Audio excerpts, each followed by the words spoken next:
Bem,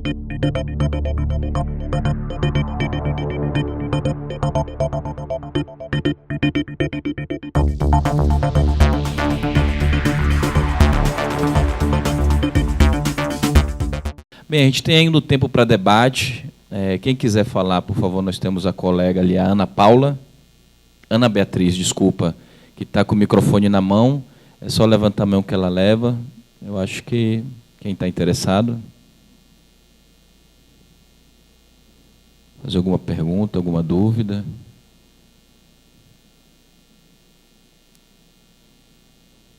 Acho que todo mundo quer almoçar, né, velho? É isso mesmo, gente? Você? Ó, acho que ele levantou a mão aqui, o colega. Uma pessoa lá no fundo também. Depois ele aqui. Ah, não? Você não fez assim, não? Ah, tá. Ele fez assim.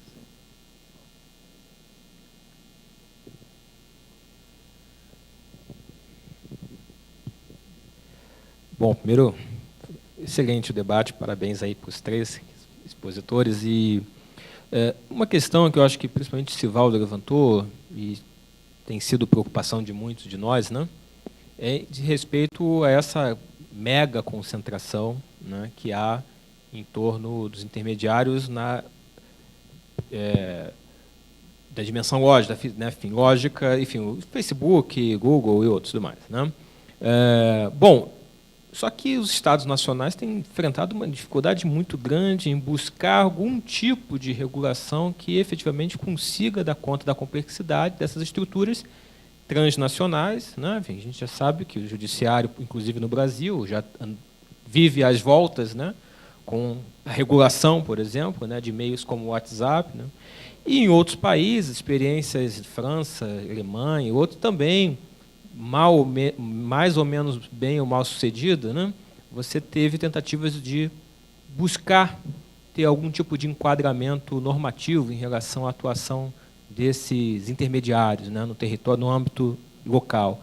Bom, fica a pergunta, obviamente, sem a pretensão de responder por definitivo, mas quais seriam os mecanismos, né, para estabelecer algum tipo de regulação transnacional, algum tipo de critério para que os Estados nacionais possam estabelecer, né, enfim, impor a sua soberania sobre esses intermediários que atuam na rede, que, como vimos aí na apresentação, cada vez mais conformam verdadeiros monopólios, né, oligopólios, né, de comunicação no plano internacional. É uma dificuldade enorme, enfim, eu acho que é um tema importantíssimo para a democracia. Obrigado, Vinícius. Mais alguém aí? Você, o Sérgio. Por favor, Ana Beatriz.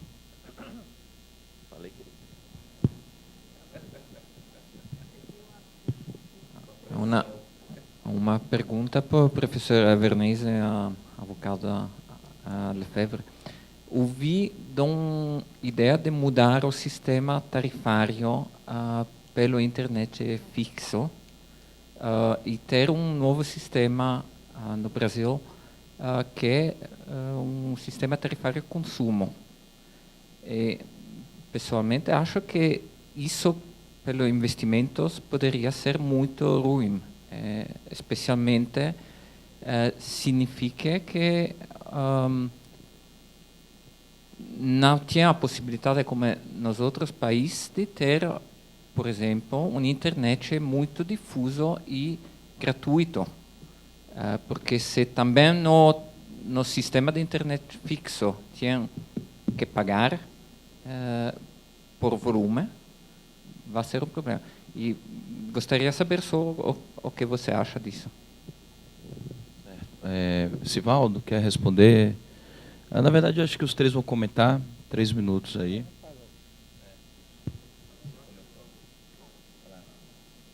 Alô. Agora sim. Bom, em relação ao que o Vinícius colocou, é uma questão complicada, na verdade. Porque... Alô, pronto. Primeiro, há várias questões aí que envolvem. Primeiro, a questão de concentração.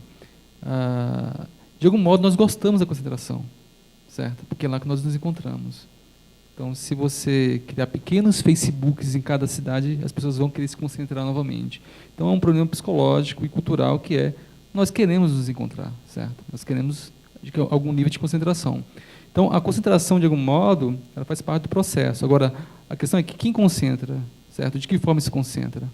Então, primeiro que eu acho, particularmente, é uma questão de muito longo prazo, é que esse é o ideal. Eu acho que essas plataformas deveriam ser feitas através de sistemas colaborativos, certo? De código aberto, por exemplo. Então, seria um sonho nós termos plataformas de mídias sociais feitas com código livre, com código aberto, onde as pessoas participassem do processo de construção desses algoritmos e, de algum modo, eles fossem parte do debate público. Porque é como alguém falar assim, tipo, para a gente discutir ir e vir nas ruas, precisa ser debate público, certo? Então, para discutir o ir e vir dos tráficos de dados, do como me comunico, deveria ser um debate público. Então, o problema, na verdade, é que essa concentração está muito restrita a poucas empresas e, muitas vezes, uma sala com 20 pessoas decide como você vai receber informações no design do algoritmo do seu Facebook e do Google. E isso fica muito concentrado. Então, esse é um problema imagine que cada vez mais as gerações seguintes, elas vivem através da internet e elas não sabem viver fora disso, na verdade. Outro dia, o Google saiu fora do ar durante 1 hora e as pessoas estavam em pânico, porque as pessoas achavam que a internet tinha caído. Ninguém achava que a internet para poder funcionar, porque você só entra através do Google. Então, é um problema de concentração que é gigante e a gente precisa pensar bem sobre isso. Então, também, aí, quais as soluções? Primeiro, tem que entender que tem que consolidar a ideia de internet como um direito, certo? A ideia de direito à comunicação. Então, você tem que colocar isso como um direito. Então, a primeira questão. Então, isso não é apenas um produto que se vende, ele tem que ser um direito e, a partir daí, outras questões vão demandar. Então, se tem um acesso, tem que ser pensado como direito, a forma como os algoritmos são produzidos, como a plataforma são produzidas, tem que pensar também que é uma questão de direito, porque isso envolve coleta de dados, certo?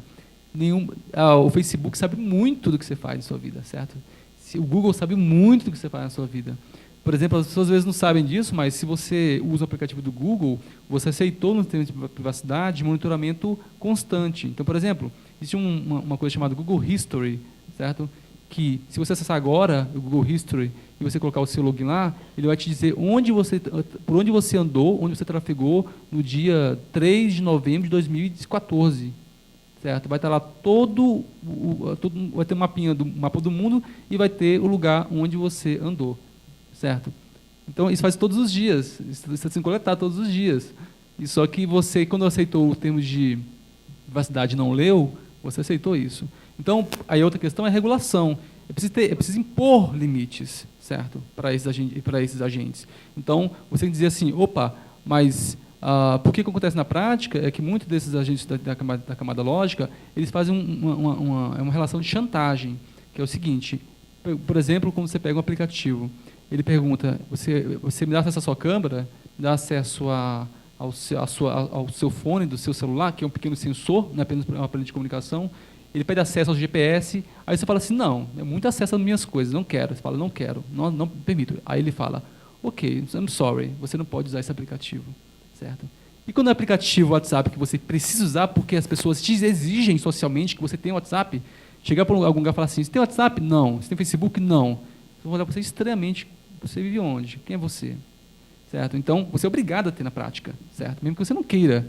E aí, acontece que, como você é obrigado a ter um WhatsApp, entre aspas, e ele te chantageia, fala assim, olha, você quer ter essa coisa maravilhosa para se comunicar com as pessoas, vai ter que aceitar isso. Aí você aceita.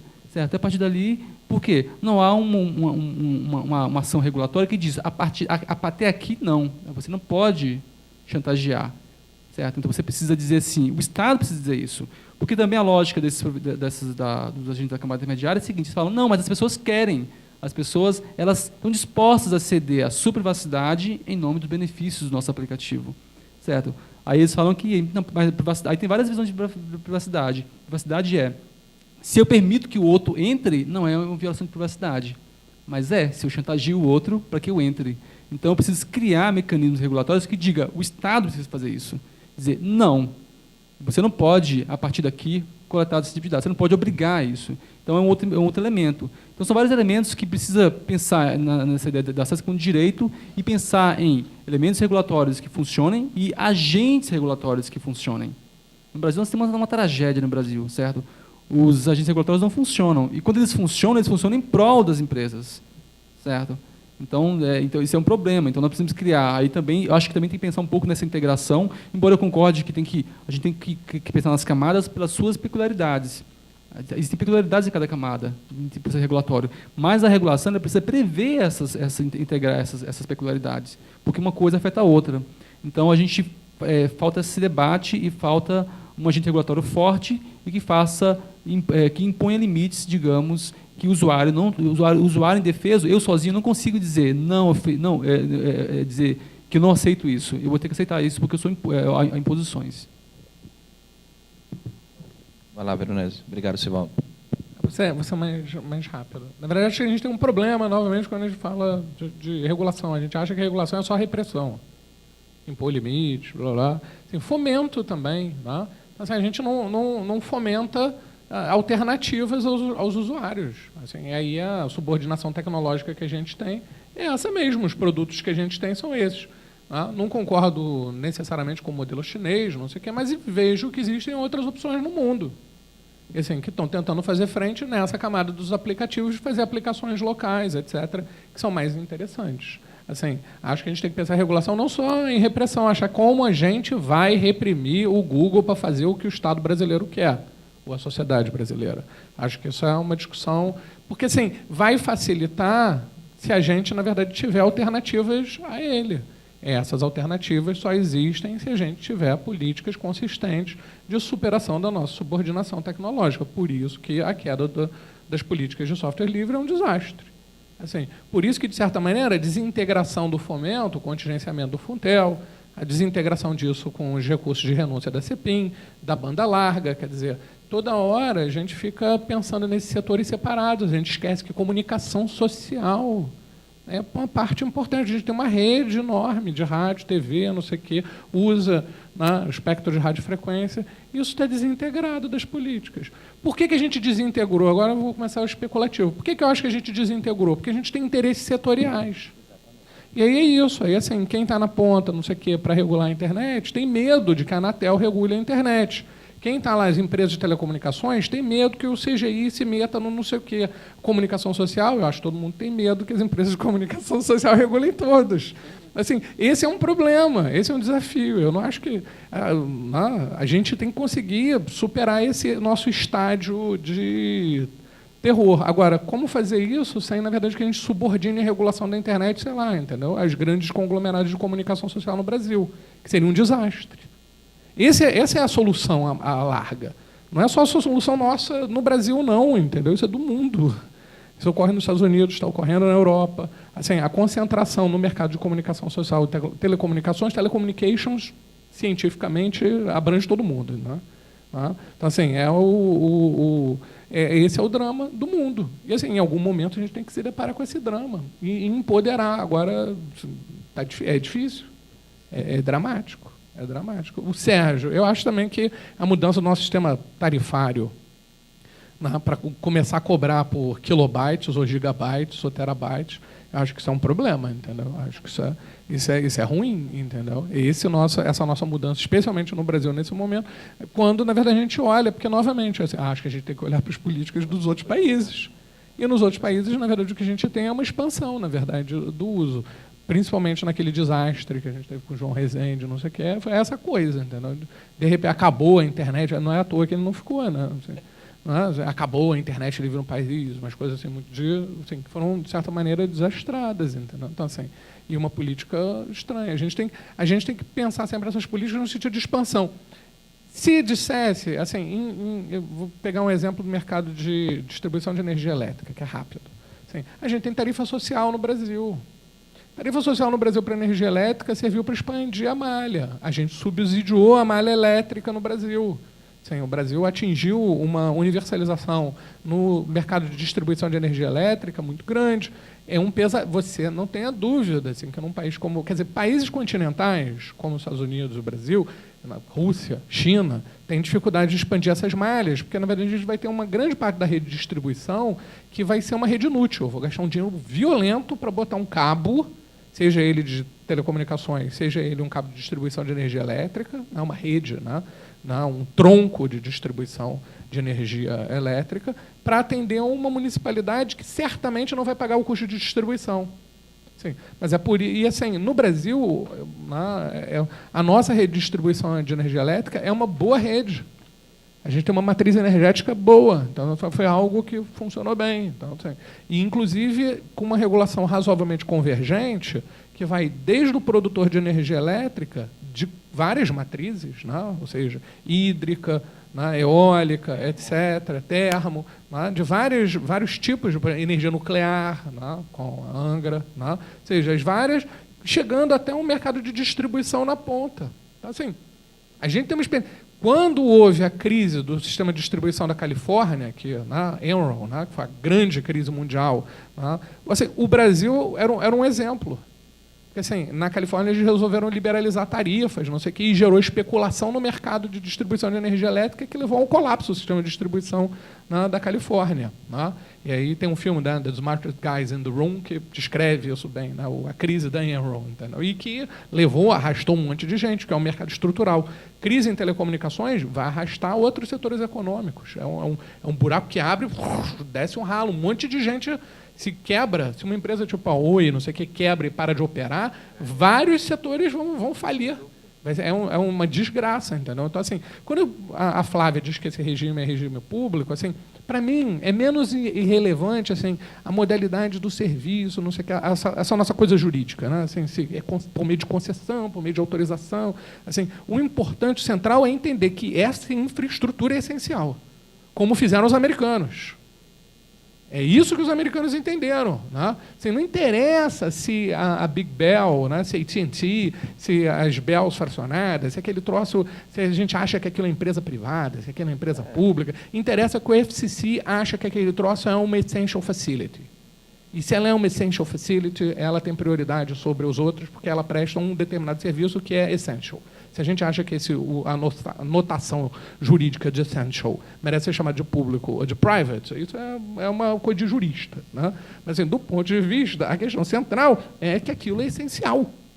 Né? O que o FCC fez agora com uma decisão importante de neutralidade de rede? Ele tentou criar uma adequação da regulação para a internet nos Estados Unidos, que diz o seguinte: olha, tem que ter neutralidade, mas essa neutralidade para equilibrar esse problema. Também não pode, assim, você ter uma regulação de internet que corroa, né, o backbone e o backhaul.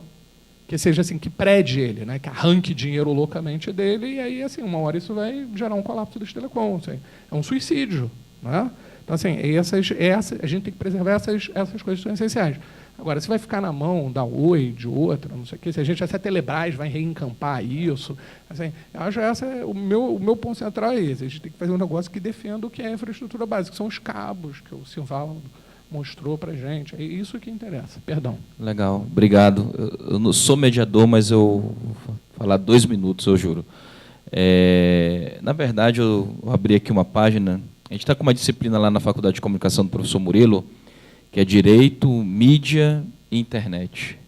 É quase Direito, Internet e Sociedade. Só que o nosso é a mídia. A gente faz uma análise das mídias nesse cenário da internet, né? E aí o que acontece? E aí a gente tem uma troca de e-mails e agora eu estou fazendo um projeto de doutorado que eu estou trabalhando com neutralidade, mas ele colocou uma resposta, que eu respondi a pergunta do Vinícius ali.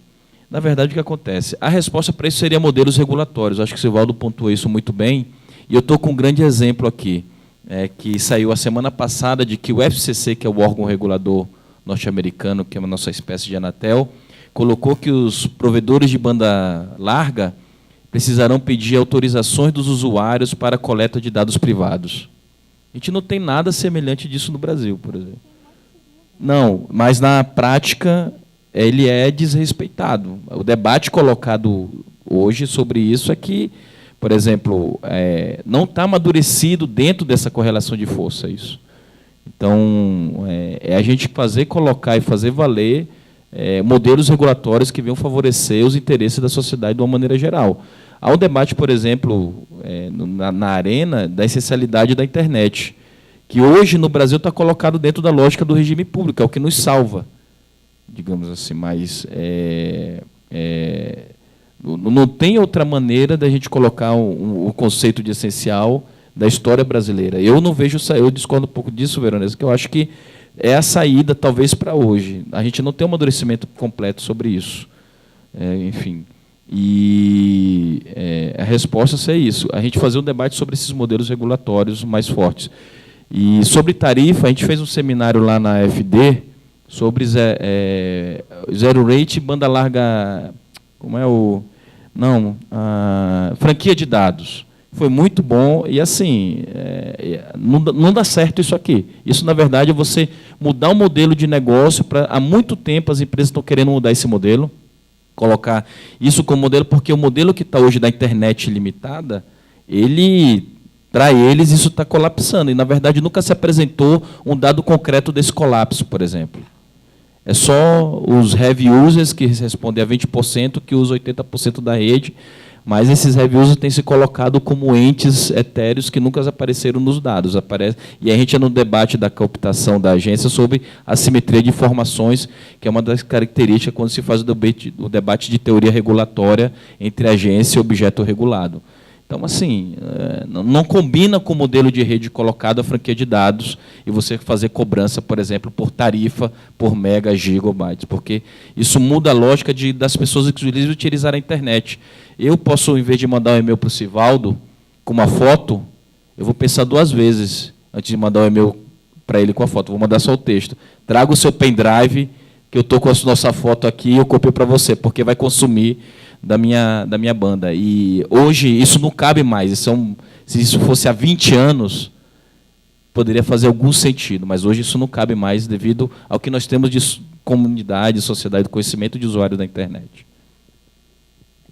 Eu vou responder as 2 perguntas, porque eu acho que elas estão relacionadas. Aqui diz respeito à concentração dos fornecedores de aplicação e conteúdo, como Facebook, Google, e as políticas, pelo menos aqui no Brasil, né, mas não é só aqui no Brasil, tanto é que a Comunidade Europeia, o órgão que define as diretrizes para os órgãos reguladores europeus, se manifestou recentemente contra as práticas de zero rating. E existe no CAD um procedimento de investigação sobre zero rating agora, né? Por quê? E isso está relacionado com as franquias. Por quê? Porque quando a gente fala em zero rating, a gente está falando obrigatoriamente de planos com limite de dado, porque planos ilimitados não faz sentido você falar em não tarifação. Você só fala em não tarifação se você tem um limite de dados.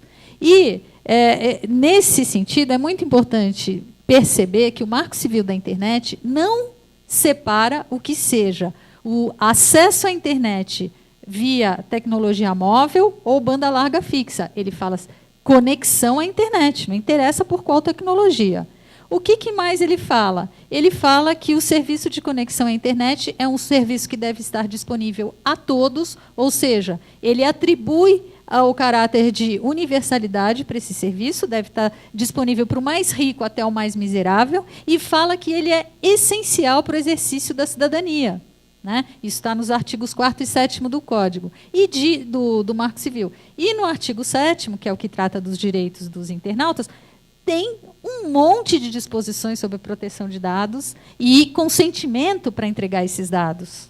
Né? Existe, sim, a gente precisa se apropriar desses direitos e botá-los em prática. E fala expressamente, o inciso 4º do artigo 7º, que o serviço só pode ser interrompido se o usuário está em situação de débito com a empresa. E o Código de Defesa do Consumidor é ilegal. Né? O Código de Defesa do Consumidor fala expressamente que os serviços que são essenciais devem ser prestados de forma contínua. Por isso que a Proteste, a associação que eu tenho, da qual eu faço parte, nós temos uma ação civil pública contra o bloqueio do acesso ao final da franquia. Nós achamos que não há proibição na lei contra a franquia, especificamente. O que há é proibição de interrupção e bloqueio, porque aí é quebra de neutralidade, isso está expresso no Marco Civil da Internet. E quando você, ao final da franquia, você dá acesso apenas a aplicações e conteúdos definidos pelo interesse econômico da empresa que dá conexão, que faz contratos com Facebook, o Google, etc., que você está tendo outra coisa que é proibido pelo Marco Civil, que é discriminação de aplicações e conteúdos, que é expressamente proibido. Então, essa prática, no nosso modo de entender, e isso está na justiça, é ilegal. E qual que é o desdobramento disso? O desdobramento é que, na medida em que se autoriza, como se autorizou, infelizmente, a partir de 2014, porque até 2014 tinha termos de compromisso assinados no âmbito do PNPL, em que as empresas, ao final das franquias ridículas, pífias, porque as franquias nos planos móveis variam de 260 a 600 megabytes por mês. Ou seja, se quiser participar de uma consulta pública, você não consegue. Ou seja, não cumpre o papel de essencialidade para o exercício da cidadania, né? Então, como é que se faz com isso? As pessoas ficam sujeitas, ao final dessas franquias, a navegar no Facebook. E se você vê lá uma notícia interessante e você quer ler outra coisa, você não vai. Ou você paga ou você não lê. E aí, por isso que 40%, é o último dado que eu vi o ano passado, 40% das notícias lidas na internet hoje, no planeta, são lidas na plataforma do Facebook. E o Facebook oferece um serviço para as grandes empresas de mídia, que é o seguinte: Instant Articles. Ele faz um clipping das notícias, ele oferece esse serviço. E se você é um pobre coitado que não pode ter um plano ilimitado de internet, você vai ler o clipping do Zuckerberg. É isso aí que você vai ler. E aí, quando o governo brasileiro acena, graças a Deus não deu certo, porque a gente se articulou com o Ministério Público Federal, que soltou uma nota técnica dizendo da ilegalidade do internet.org, que era o plano que estavam dizendo que iam fazer em 2015 aqui, né? Aí é isso que a gente... É essa inclusão digital que está no Marco Civil. O Marco Civil não fala em inclusão digital, fala expressamente, está lá no artigo 27, inclusão digital, e fala que tem dois pontos que são condições para o uso da internet no Brasil, que é liberdade de expressão e proteção da privacidade. Isso está no artigo 8º. Isso são condições para o uso da internet no Brasil. Como é que a gente faz isso virar prática? Vamos defender o decreto que foi aprovado agora. O decreto que foi aprovado agora, além de deixar claríssimo que não pode o zero rating, leiam os artigos 9º e 10º do decreto, ele cria um sistema de fiscalização e controle do cumprimento das obrigações e direitos e deveres que estão previstos no Marco Civil da Internet, envolvendo a Anatel, Secretaria Nacional de Defesa do Consumidor, CADE, porque todas essas questões têm implicações concorrenciais gravíssimas, que impactam a educação, a cultura dos países, né, pelo menos do nosso, é assim que está no nosso Marco Civil, por isso que ele é um exemplo, tem sido um exemplo internacionalmente, a lei que a gente conseguiu aprovar aqui, e determina que essas entidades devem atuar junto e de forma colaborativa com diretrizes definidas pelo Comitê Gestor da Internet no Brasil, o que me parece um grande ganho, se a gente, de fato, articular esse sistema que está previsto no Código. E dou exemplo. Em 2014, a gente teve um exemplo claro da Oi, junto com uma empresa de software de coleta de dados, a Form, né? E a Oi grampeava a navegação indevidamente, né, dos seus usuários para fazer publicidade. O Marco Civil da Internet proíbe isso, né, que quem dê conexão colete dados de aplicações, deve coletar só dados de conexão.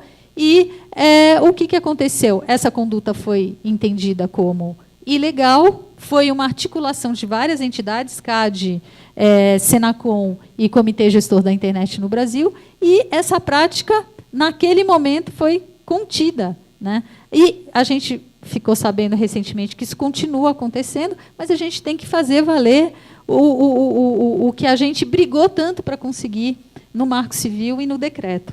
Então, enfim, isso tudo tem a ver com acesso e tem implicações diretas com o desenvolvimento da cultura e das comunicações no Brasil. Desculpa, obrigada. A gente agradece a mesa, foi uma mesa muito rica, não é? 3 pontos de vista essenciais para o debate. Obrigado, Veronese, Sivaldo, Flávia, uma grande aula, né? De todos os 3, e a gente vai encerrar o painel e a gente retorna às 15 horas, não é isso, organização? Às 15 horas aqui com a próxima mesa, que vai ser sobre informação e democracia participativa no Brasil, com Paulo Janúcio, José Pinho, Raquel Bragato e Magda Lúcio. A gente aguarda então vocês aqui às 15 horas e muito obrigado.